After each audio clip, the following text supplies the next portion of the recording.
Han pasado 10 años desde la dimisión del Papa Benedicto XVI y aún se sigue hablando de ella. Debería haber sido más clara, así lo dijo Bergoglio el 12 de julio del 2022 y no podemos sino estar de acuerdo con él. Efectivamente, ¿no os parece extraño que un hombre de la mansedumbre y la modestia de Joseph Ratzinger, a pesar de haber dimitido, haya permanecido en el Vaticano, vestido de blanco, para obstaculizar el terreno a su sucesor? ¿Y qué decir del hecho de que durante 9 años repitiera «solo hay un papa» sin explicar nunca cuál fuera de los dos? No se entiende tampoco cómo pudiera convertirse en papa emérito, ya que esta institución no existe jurídicamente, como pusieron de relieve desde el principio los canonistas más renombrados. Sin embargo, para llegar al fondo de este misterio, el Papa Ratzinger nos ha dejado algunas claves para entender la cuestión canónica. Leamos lo que escribe sobre su propia renuncia en Últimas Conversaciones, libro de entrevistas de Peter Sebald del 2016, un texto autorizado y aprobado por el Papa emérito. Ningún papa ha dimitido en 1000 años. El libro vuelve a reiterar el concepto hacia el final. Benedicto XVI fue el primer papa que dimitió después de 1000 años. El gran problema es que el último papa que abdicó fue Gregorio XII en 1415, es decir, solo 598 años antes de Ratzinger, no 1000 años antes. Por consiguiente, para Benedicto la palabra dimisión indiscutiblemente no equivalía a abdicación y él no se consideraba abdicatario. ¿Y qué tipo de dimisión habría presentado entonces? Como hemos descubierto recientemente, una dimisión muy similar a la declarada exactamente 1000 años antes, en el 1013, por un papa medieval, Benedicto VIII, y tampoco él había abdicado. En un trabajo de investigación de 2 años y 7 meses de duración, desarrollado en más de 400 artículos y resumido en un bestseller, hemos reconstruido pacientemente el escenario completo. Paulo Flores Darcás, en El desafío oscurantista de Ratzinger del 2010, explica que Benedicto XVI era culpable de ser el guardián de los valores cristianos a los que se oponían los poderes globalistas. Por Batilix sabemos cómo ya desde el 2012 el clan Obama-Clinton estaba barajando la hipótesis de destituir al Papa Benedicto. Se había hecho necesaria su sustitución por un Papa funcional a planes muy diferentes. El brazo operativo de esta maniobra era una facción de cardenales ultramontanos modernistas, la llamada Mafia de San Gallo, el grupo que, como admitirá cándidamente en el 2015 uno de sus miembros, el cardenal Daniels, patrocinaba a Bergoglio como futuro papa. En el 2016, Monseñor Ganswein citará un discurso de Ratzinger para describir a este grupo como el representante de una dictadura del relativismo que no reconoce nada como definitivo y deja como medida última solo su propio yo y sus deseos. Ese mismo año, con Batilix, salió también a la luz el llamado Mordkomplott, un plan para matar al Papa Benedicto del que hablaron los cardenales Romeo y Castrillón. 3 obispos, Gracida, Negri y Lenga, afirmaron más tarde públicamente que el Papa Ratzinger había sido obligado a quitarse de en medio. Así, en el 2013, presionado de forma insostenible para sus fuerzas para abdicar, Benedicto XVI decidió aplicar un ingenioso plan antiusurpación para la defensa de la Iglesia. El 11 de febrero, ante el consistorio de cardenales, de forma totalmente inesperada, pronunció un texto en latín de apenas 1700 caracteres que cambiarían la historia. En esta declaración, salpicada de algunos errores de latín y varias imperfecciones estilísticas inexplicables en un consumado latinista como Ratzinger, el Papa anunciaba que a partir de las 20 horas del 28 de febrero renunciaría a su ministerio, de modo que la sede de Roma quedase vacante. Esta fue al menos la traducción en italiano y en otras lenguas vernáculas que nos ha sido transmitida. En realidad, las cosas son muy diferentes y ello se debe precisamente al latín. Sobre la declaración se discute desde hace 10 años porque, entendida como abdicación, presenta 3 enormes problemas jurídicos. En primer lugar, el hecho de que la renuncia se aplazara 17 días. Pero la abdicación del Papa, al igual que su elección, es un acto jurídico puro y debe ser simultáneo, ya que es Dios quien concede o retira la investidura como sucesor de San Pedro, el llamado munus petrino. Y ciertamente, a Dios no se le pueden dar encargos a un determinado plazo. El segundo problema se refiere precisamente al munus, El canon 332, parágrafo 2 del Código de Derecho Canónico prevé que el Papa pueda abdicar, pero renunciando al munus petrino, es decir, al título concedido por Dios. En definitiva, debe renunciar a ser Papa. Benedicto XVI, en cambio, en la versión latina de su Declaratio, la única que tiene una autoridad indiscutible, declara que renuncia al ministerium, es decir, a ejercer como Papa, al ejercicio del poder que deriva del munus. Esta diferencia no se aprecia en italiano ni en otras lenguas porque tanto munus como ministerium se traducen con la misma palabra, ministerio. Sin embargo, renunciar a uno en vez de al otro puede tener consecuencias jurídicas devastadoras. Cualquier sinonimia entre munus y ministerium queda totalmente descartada, tanto porque en todo el derecho canónico el ministerium, objeto de renuncia, indica siempre y únicamente hacer, ejercer un cargo, como porque el Papa Benedicto especifica en la Declaratio que ese ministerium le fue concedido per manus cardinalium, por los cardenales, que solo pueden conceder al Papa recién elegido la autoridad precisamente de ejercer como Papa, mientras que el munus lo concede Dios mismo en el momento de la elección. Por consiguiente, el Papa Benedicto, que para abdicar tenía que renunciar simultáneamente al munus, hizo exactamente lo contrario, renunció al ministerium en diferido. Una vez más tenemos la confirmación de que la Declaratio no es un acto de abdicación. Por último, hay un tercer misterio que aclarar. El Papa no puede separar canónicamente el ministerium del munus. Sin embargo, esto ocurre de hecho en un solo caso: la sede totalmente impedida. La alternativa a la sede vacante cuando el Papa ni ha muerto ni ha abdicado, sino que está prisionero, confinado, exiliado. En este caso, el Papa conserva de hecho el munus, el ser Papa, pero es privado por la fuerza del ministerium, de la posibilidad de ejercer como Papa. En resumen, si el Papa pierde canónicamente el munus, existe la sede vacante. Si el Papa pierde forzadamente el ministerium, existe la sede totalmente impedida. Y he aquí que uniendo estos tres misteriosos elementos de la Declaratio queda perfectamente claro lo que ha hecho el Papa Benedicto. La clave está en la hora en la que entra en vigor la renuncia al ministerium, indicada como las 20 horas del 28 de febrero, pero en latín el Papa Benedicto habla de hora vigésima. Escuchémosle. Renunciare iter da die 28 febbraio bis millesimo 13 hora vigésima, hora vigésima, hora vigésima, hora vigésima. Se trata del horario romano, tradicional en Italia y en los territorios pontificios desde la Edad Media, para el que el cómputo de las horas no comienza a medianoche, sino al atardecer.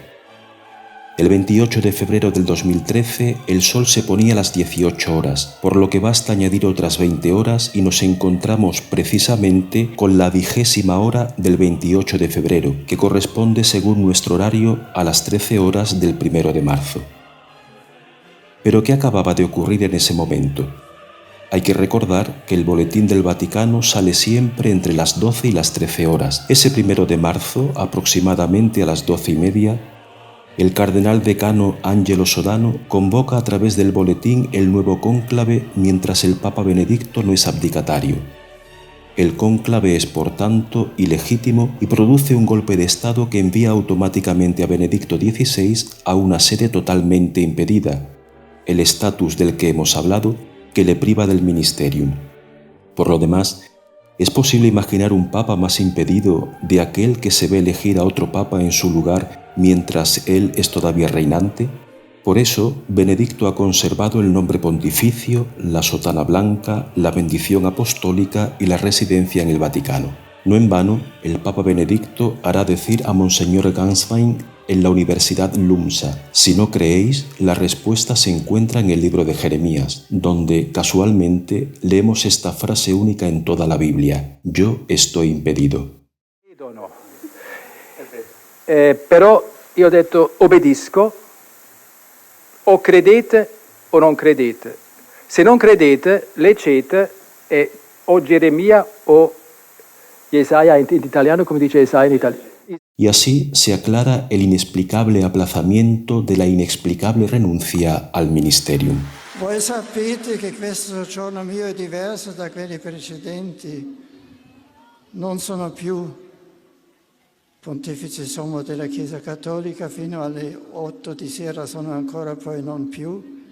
El 11 de febrero del 2013, el Papa Benedicto había previsto, profetizado, que los cardenales, malinterpretando la declaratio a partir de las traducciones, convocarían sin saberlo un cónclave abusivo que lo colocaría en sede impedida, privándolo del ministerium. Su renuncia al ministerium se hizo así efectiva, fáctica, precisamente a partir de la hora 20 del 28 de febrero, es decir, a las 13 horas del 1 de marzo, hora en la que ya no sería el pontífice sumo, como dijo desde el balcón de Castel Gandolfo, invirtiendo así el título canónico de sumo pontífice, es decir, ya no sería el pontífice en grado sumo, en el puesto más alto, ya que elegirían a otro papa, ilegítimo, que gobernaría en su lugar. Así que en esencia, la renuncia del Papa Benedicto fue anunciada y luego sufrida por causa de fuerza mayor. ¿Cómo se explica entonces esa frase de la declaratio? De modo que la sede de Roma, la sede de San Pedro, quede vacante. La traducción es errónea, tanto porque la renuncia al ministerium no origina una sede vacante, como sobre todo porque el verbo latino vacet se traduce literalmente como sede vacía, desocupada, libre. De hecho, el Papa Benedicto dejó vacía su sede, es decir, la cátedra del obispo de Roma en San Juan de Letrán, de donde formalmente todo papa deriva la legitimidad para ejercer su gobierno, y no ha vuelto a ella nunca más. Así también leemos: el próximo cónclave para la elección de un nuevo sumo pontífice a su muerte tendrá que ser convocado por aquellos a quienes corresponde, es decir, solo por los verdaderos cardenales anteriores al 2013. Así, Benedicto XVI se convierte en Papa emérito o Papa impedido. La similitud con el obispo emérito, el obispo jubilado, es solo aparente. El obispo, en efecto, aun conservando el munus vinculado a su sede, se puede retirar canónicamente a los 75 años perdiendo el ministerio. Esto, para el Papa, solo puede hacerse por la fuerza, por impedimento, porque el munus del Papa, el ser Papa, no puede ser compartido con nadie más. Por eso Benedicto decía que el Papa es uno solo y era el mismo. Con este genial sistema canónico, Benedicto ha conseguido así, gracias a su destronamiento y reclusión, inducidos por él mismo y llevados inconscientemente a cabo por los cardenales, poder seguir siendo el único Papa verdadero, depositario del munus petrino, convirtiendo en cismáticos a sus enemigos herejes que querían quitarle de en medio y haciendo que cualquier otro papa elegido, con él aún vivo, no fuera un papa verdadero.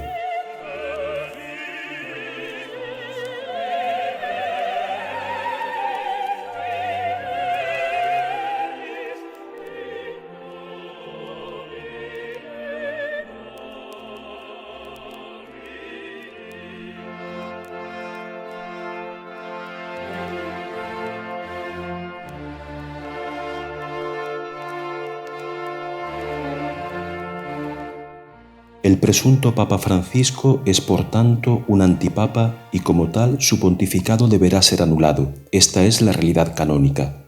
Hay además una miríada de gestos y declaraciones de Benedicto XVI que confirman de manera lógica esta realidad, y no hay que dejarse engañar por la aparente concordia entre los dos que visten de blanco. El propio Papa Ratzinger escribió que su amistad personal con Francisco había crecido. Una amistad personal, es decir, solo suya, unidireccional. Benedicto XVI, el último vicario de Cristo, cumplió perfectamente el mandamiento de Jesús: ama a tu enemigo y reza por tu perseguidor.